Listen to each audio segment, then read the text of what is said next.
How to log in to Minimax AI.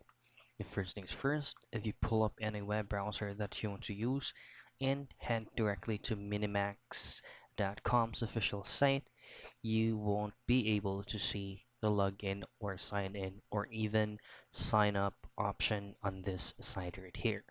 So instead, what you want to do is to go to minimaxi.com.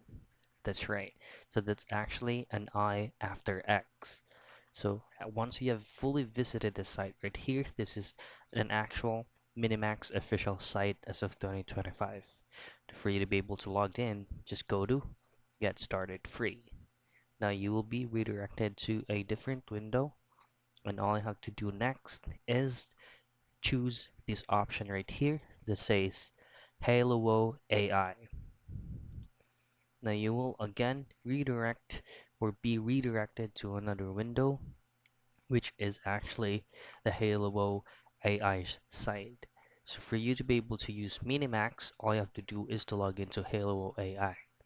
Now for you to log in here, just click on sign in and you can choose to use your Google account. So once you have successfully logged in using your Google account or any preferred method for you to log in on Halo, that's the time that you have successfully used or logged in or sign in with Minimax AI. So that's it. That's how you log in with Minimax AI.